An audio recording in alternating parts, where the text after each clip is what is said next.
टी20 विश्व कप में ऑस्ट्रेलिया से हार मिलने के बाद स्टेडियम में फूट फूट कर रो पड़ी भारतीय महिला खिलाड़ी हरमनप्रीत कौर से लेकर स्मृति मंदाना, यहां तक कि शेफाली वर्मा भी अपने आंसुओं को छुपा नहीं सकी।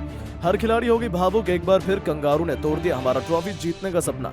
तो वो मैच के बाद भावुक कर देने वाला लम्हा तो आपको इस वीडियो में जरूर दिखाएंगे, लेकिन उससे पहले आपको क्या लगता है टीम इंडिया की हार का सबसे बड़ी वजह क्या है, नीचे कमेंट करके जरूर बताइएगा। दोस्तों, आईसीसी वुमेन टी20 वर्ल्ड कप 2024 सबसे अधिक रोमांचक खड़ा कर देने वाला मुकाबला भारतीय ऑस्ट्रेलिया के बीच आज खेला गया। इस मैच में ऑस्ट्रेलिया की महिला टीम ने टॉस जीतकर पहले बल्लेबाजी करने का फैसला किया था और निर्धारित 20 ओवरों में 151 रन बनाए थे। टीम की तरफ से सबसे अधिक रन ग्रेस हैरिस ने 40 रनों की पारी खेली थी। वहीं भारत की तरफ से रेणुका ठाकुर और दीप्ति शर्मा ने दो विकेट झटके थे। बता दें कि टीम इंडिया को सेमीफाइनल की रेस में बने रहने के लिए इस मुकाबले में जीत हासिल करना हर हाल में महत्वपूर्ण था।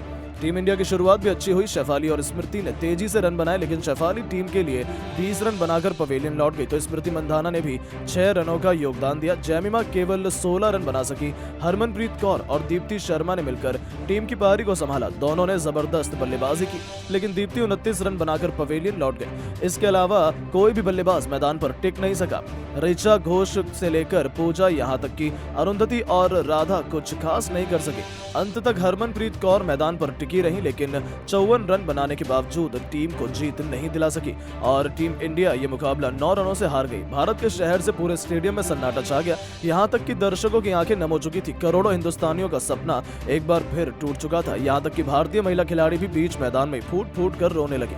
हरमनप्रीत कौर से लेकर स्मृति मंदाना, यहाँ तक कि शेफाली वर्मा भी अपने आंसुओं को छुपा नहीं सके। हर एक महिला खिलाड़ी फूट फूट कर रो रही थी। एक दूसरे को पकड़कर ये खिलाड़ी अपने दर्द को सजा दे रहे थे, लेकिन वहीं ऑस्ट्रेलिया महिला खिलाड़ी जीत का जश्न मना रही थी। वहीं रेणुका ठाकुर और श्रेयंका पाटिल को रोते रोते बुरा हाल हो चुका था और हो भी क्यों ना, ट्रॉफी के बेहद करीब पहुंचकर सपना टूट गया। हर खिलाड़ी के जहन में बस वही ट्रॉफी नजर आ रही थी, लेकिन सजे हुए सपने को एक बार फिर कंगारू ने तोड़कर आंखों में आंसू ला दिया। भारतीय महिला खिलाड़ी फूट फूट कर खूब रो रही थी। उन्हें देखकर पूरा हिंदुस्तान भावुक हो चुका था। भारतीय टीम को फाइनल में पहुंचने के लिए दूसरी टीम का सहारा लेना होगा, तब जाकर इंडिया फाइनल में पहुंच सकती है। लेकिन दोस्तों, अब आपको क्या लगता है इस हार का सबसे बड़ी वजह क्या है, नीचे कमेंट करके जरूर बताएं और ऐसी शानदार खबरों के लिए चैनल को सब्सक्राइब जरूर करें। धन्यवाद। दोस्तों, विमेंस टी20 वर्ल्ड कप का सबसे रोमांचक मुकाबला इंडिया और ऑस्ट्रेलिया के बीच शारजहां क्रिकेट स्टेडियम में शुरू हुआ। यह मुकाबला दोनों टीमों के लिए बेहद महत्वपूर्ण है। खासतौर पर भारतीय टीम के लिए मुकाबला जीतना बेहद जरूरी है, क्योंकि यह मुकाबला जीतने से टीम इंडिया का फाइनल में पहुंचने का रास्ता साफ हो सकता है। सिक्का उछाला गया तो एक बार फिर ऑस्ट्रेलिया के पक्ष में गिरा और ऑस्ट्रेलिया की कप्तान ने टॉस जीतकर पहले बल्लेबाजी करने का फैसला किया और भारतीय टीम को गेंदबाजी करने के लिए आमंत्रित किया। ऑस्ट्रेलिया की तरफ से ओपनिंग की शुरुआत करने के लिए मैदान पर ग्रेस हैरिस के साथ बेथ मोनी आ चुकी थी। इन दोनों खिलाड़ियों के कंधों पर टीम को बेहतरीन शुरुआत दिलाने की पूरी जिम्मेदारी थी। भारत की तरफ से पहले ओवर लेकर आई रेणुका ठाकुर, लेकिन इनका स्वागत ग्रेस हैरिस ने दूसरी गेंद पर शानदार चौका लगाकर किया और टीम के साथ साथ अपना खाता खोला। मगर उसके बाद रेणुका ने शानदार गेंदबाजी की। पहले ओवर में ऑस्ट्रेलिया केवल 7 रन बना पाई। विकेट की तलाश में भारत की तरफ से दूसरा ओवर लेकर आई श्रेयंका पाटिल खतरनाक गेंदबाजी कर रही थी। अपने जाल में ऑस्ट्रेलिया महिला खिलाड़ियों को फंसा कर रखा हुआ था। एक एक रन बनाना काफी मुश्किल हो रहा था और श्रेयांका ने इस ओवर में केवल 2 रन दिए। ऑस्ट्रेलिया का स्कोर 2 ओवर में केवल 9 रनों तक बन पाया। भारत की तरफ से तीसरा ओवर लेकर आई एक बार फिर विकेट की तलाश में रेणुका ठाकुर, लेकिन ओवर की दूसरी गेंद पर रेणुका ने एक्स्ट्रा 5 रन दे दिए, जिसके कारण ऑस्ट्रेलिया का स्कोर तेजी से आगे बढ़ने लगा। लेकिन फिर रेणुका ने शानदार वापसी करते हुए इसी ओवर की चौथी गेंद पर बेथ मोनी को राधा यादव के हाथों कैच पकड़वाकर पवेलियन का रास्ता दिखा दिया और भारतीय टीम को पहली सफलता केवल 17 रनों के स्कोर पर मिल गई। ग्रेस हैरिस का साथ देने के लिए मैदान पर अब जॉर्जिया वेयरहम आ चुकी थी, लेकिन रेणुका सिंह की अगली गेंद पर एलबीडब्ल्यू होकर पवेलियन लौट गई और बैक टू बैक भारतीय टीम को दूसरी सफलता मिल गई। ऑस्ट्रेलिया की टीम पूरी तरह से मैच में पीछे चली गई, लेकिन ग्रेस हैरिस अभी भी मैदान पर टिकी हुई थी। उनका साथ देने के लिए अब मैदान पर कैप्टन ताहिल मैग्राथ आ चुकी थी। इन दोनों खिलाड़ियों के कंधों पर टीम की पूरी जिम्मेदारी आ चुकी थी और 3 ओवर में ऑस्ट्रेलिया का स्कोर केवल 18 रनों तक 2 विकेट पर बन पाया था।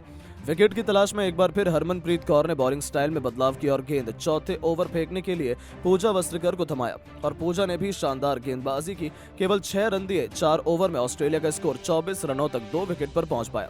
भारतीय महिला टीम मैच में हारती हुई नजर आ रही थी, लेकिन ऑस्ट्रेलिया आई महिला खिलाड़ियों को मैच पलटना बखूबी आता है।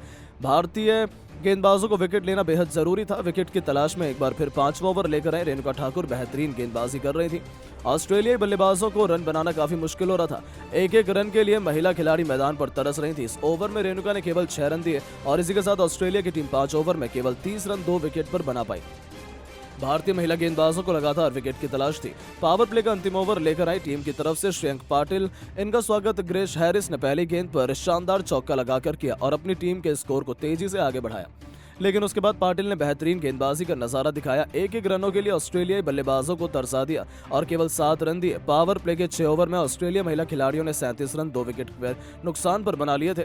लेकिन अब भारतीय टीम को विकेट की तलाश थी। एक बार फिर हरमनप्रीत कौर ने बॉलिंग स्पेल में बदलाव किया और 7वां ओवर फेंकने के लिए गेंद अरुंधति रेड्डी को थमाई। अरुंधति ने शानदार गेंदबाजी का नजारा दिखाया, ऑस्ट्रेलियाई बल्लेबाजों को खूब परेशान किया और ऑस्ट्रेलिया की टीम ने इस ओवर में केवल 5 रन बना पाए।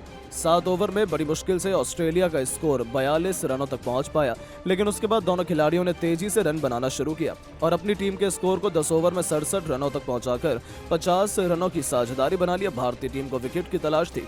12वां ओवर हुआ, लेकिन टीम की तरफ से एक बार फिर राधा यादव आई और इस बार ओवर की अंतिम गेंद पर ताहिल मैगरा को पवेलियन का रास्ता दिखा दिया और भारतीय टीम को 79 रनों के स्कोर पर तीसरी सफलता मिल गई। ग्रेस हैरी अभी भी मैदान पर टिकी हुई थी। इनका साथ देने के लिए अब एशलीट गार्डनर आ चुकी थी, लेकिन तब तक हैरिस भी अपना विकेट खोकर पवेलियन लौट गई और भारतीय टीम को बड़ी सफलता 92 रनों के स्कोर पर मिल गई। अंत में एलिस पेरी ने अपनी तूफानी बल्लेबाजी से मैदान पर तहलका मचाया। वहीं फॉबी लीचफील्ड ने भी बेहतरीन बल्लेबाजी की और इन दोनों ने मिलकर अपनी टीम को 20 ओवर में 8 विकेट खोकर 151 रनों तक पहुंचा दिया और भारत के सामने बड़ा लक्ष्य खड़ा कर दिया। भारतीय महिला टीम को यह लक्ष्य हासिल करना इतना आसान बिल्कुल भी नहीं होने वाला था।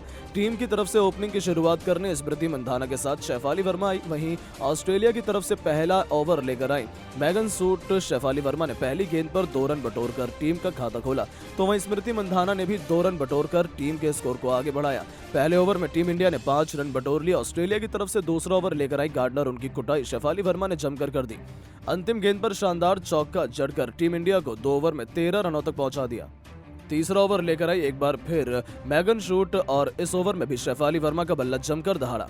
तीसरी गेंद पर शानदार चौका जड़ा और फिर ओवर की अंतिम गेंद पर शानदार छक्का जड़कर इस ओवर से 12 रन बटोरे और टीम को 3 ओवरों में 25 रनों तक पहुंचा दिया।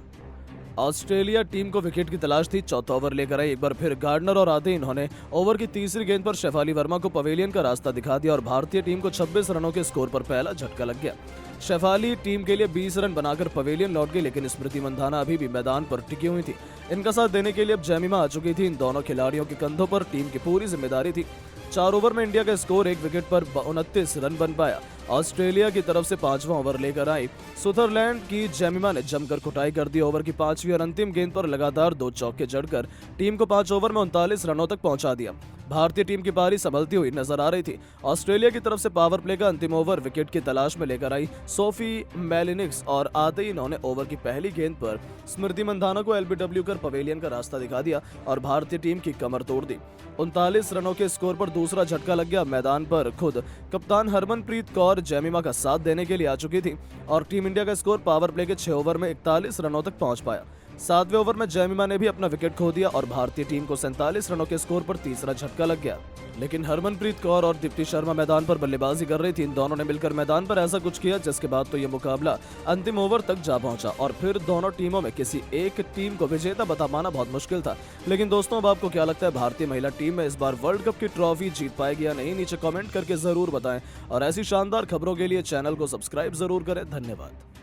आज भारत और बांग्लादेश के बीच 3 मैचों की T20 सीरीज का अंतिम और सबसे इंपॉर्टेंट मुकाबला खेला गया और इस मैच में दो रोमांच की सारी हदें पार हो गईं, जहां अंतिम गेंद तक ये बता पाना नामुमकिन था कि कौन सी टीम बाजी मारेगी। जहां बांग्लादेश के 247 रनों के जवाब में भारत के विध्वंसक बल्लेबाजों कप्तान सूर्या से लेकर अभिषेक शर्मा और रिंकू सिंह का तूफान देखने को मिला, तो ऐसे में आज हम आपको इस वीडियो में बताएंगे भारत और बांग्लादेश के अंतिम T20 का रोंगटे खड़े कर देने वाला पूरा हाईलाइट भी दिखाएंगे। लेकिन उससे पहले आपको क्या लगता है, रोहित शर्मा और सूर्य कुमार यादव में कौन है सबसे बेहतर कप्तान? नीचे कमेंट करके जरूर बताइएगा। दोस्तों, भारतीय टीम पहला T20 मुकाबला ग्वालियर के मैदान पर ऐतिहासिक जीत दर्ज करने के बाद दूसरा T20 match Arun Jaitley stadium Delhi में 86 रनों से विजय हासिल की और अब दोनों टीमें हैदराबाद के राजीव गांधी इंटरनेशनल स्टेडियम में जा पहुंची। यहाँ सीरीज का तीसरा और अंतिम मुकाबला शुरू हुआ। बांग्लादेश के कप्तान नजमुल हुसैन शंतो ने टॉस जीतकर पहले बल्लेबाजी करने का फैसला चुना और यहाँ जब बल्लेबाज बांग्लादेश की टीम बल्लेबाजी करने के लिए उतरी तो हमेशा की तरह उनके लिए पारी की शुरुआत लिटन दास के साथ परवेज हुसैन ईमान की खतरनाक जोड़ी मैदान में आई। लेकिन भारत की खतरनाक गेंदबाजी के आगे बांग्लादेश की कोई भी जोड़ी मैदान पर टिक नहीं सकी। टॉप ऑर्डर से लेकर मिडिल ऑर्डर सभी खिलाड़ी मयंक यादव और अर्शदीप की घातक गेंदबाजी के आगे घुटने टेक बैठे और बांग्लादेश की पूरी टीम भारत के सामने 20 ओवर में 210 रन बनाकर ऑल आउट हो गई। अब दोस्तों बारी थी भारतीय बल्लेबाजों की इस मैदान पर कुछ चमत्कार कर दिखाने की। दोस्तों टीम इंडिया को विस्फोटक शुरुआत दिलाने के लिए संजू सैमसन के साथ खतरनाक अभिषेक